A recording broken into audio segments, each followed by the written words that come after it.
Hello, I'm going to talk about main memory, in particular looking at the RAM, ROM, and cache. So what's meant by main memory, or even just the word memory generally? So memory is what directly accessible by the processor, so it's what the process is able to access right away. Main memory has got the direct connection to the processor, something like storage, a hard drive like a USB memory stick, or like a CD. A CD is not directly connected to the CPU, to the processor. So it's our RAM, cache, and ROM. So we're going to write these individually in just a few seconds, but I have put them in these positions for a reason, because RAM and cache both share property, and ROM short of has the opposite property. So its property is volatility. So ROM and cache are both volatile memory, whereas ROM is non-volatile. Volatile as a concept, it means memory loses its contents when the power is lost, right? The purpose of a memory is hold data, but the RAM and cache, because they are volatile, they lose that data when the power is switched off, whereas ROM, which is non-volatile, keeps its contents even when the power is turned off. Okay, so RAM and cache are really important, in fact. So it's important that to you to realize that these are what's connected to the CPU storage. It's not directly acceptable, it's separate bit of hardware. So first of all, RAM looks like a little bit of fancy version of what I showed here. They have usually one or two sticks of RAM in your computer, and so RAM is an acronym status for random access memory. Now make sure you learn what it means, because and I'll come back to it later. And RAM's whole purpose, it's hold the data and instructions temporarily. It's a temporary because it's volatile, right? It's not permanent, because the second your computer gets turned off, you lose the contents. There's only temporary, only when it's both data and instructions. And going back to its name, random access memory, the random access bit might seem like a bit odd, but it's because RAM has property that no matter where on the stick of RAM your data or instruction is held, it will take the same amount of time to access by the CPU. So right in the corner, right in the middle, my side, on no matter where, it takes the same amount of time, roughly speaking, to the access. It's making like a hard drive can vary quite a bit depending on where on a device. It's a RAM, it's quite consistent with how fast it's. Now what's important you realize, RAM is used as a direct connection to the CPU, so when you open a program or a file, your computer, as you do it all the time, so it's being copied from the storage into RAM. Your programs and files are stored in the storage, because it won't get deleted the second power is turned off, but be used to the CPU, it must be copied into RAM. So that's why the things are load when you open them.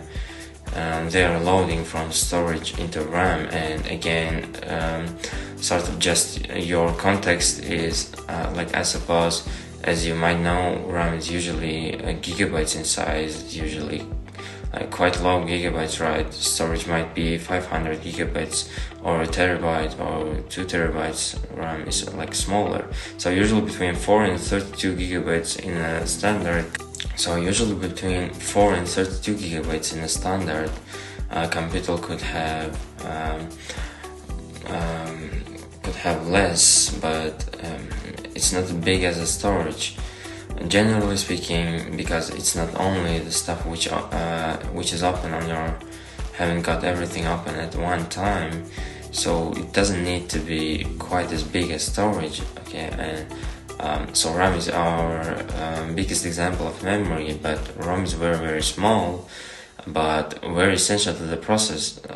ROM stands for read-only memory, and it's hard to get a good photo of ROM because it's a very, very small memory chip. RAM is quite distinctive and quite big, one with very, very small and bold looking at spots, so read-only memory. That suggests that you cannot write, so it's read-only memory, you only view it, like you cannot change the stuff, and that's important as a property. So ROM cannot be easily changed. You can read stuff, but you cannot write to it easily, or even in some cases it's in the factory they write software RAM, and from the onwards you cannot really change it. So you won't be storing stuff in a ROM because it cannot store stuff in addition, so what's gone already. So what will be held really essential programs. So the most essential stuff is held in a ROM. Now, example is a bootstrapper. So a bootstrapper is a really, really simple program which all does is when the power is turned on, your computer, power is turned on your computer, that program will tell you the CPU to load the operating system from the storage into RAM. So it stored to the storage, because otherwise it would get lost if it wasn't RAM. So RAM is very essential, but it's got to be put into RAM to be able to get used by the CPU. So there is a program held in ROM which loads it for storage into RAM. That's why the first, the few seconds of your turning on the computer, you get a kind of a black screen, usually with your motherboard and name of a company on it. So that's when you know that that program is loading. So the process of loading might take a couple of seconds. Okay, in this couple of seconds, the bootstrapper is loading the operating system to the RAM, and the loading screen is when the stuff in the ROM is doing its job. Okay, that's all it's used for. Only used for the first few seconds. When you turn on your computer, without it you would never be able to open anything, because nothing would be in the RAM at the start. Okay, so one was really simple.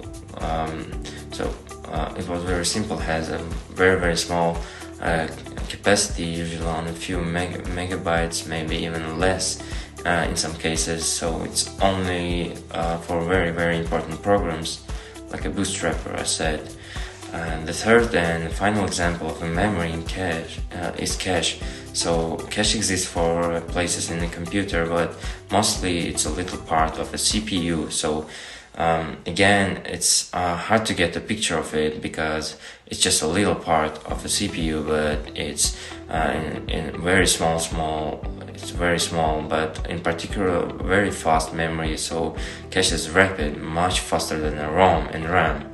Now, the cache does not hold frequently accessed instructions and data, because it's so quick, and because it's very small, the computer prioritizes the most frequently used instructions.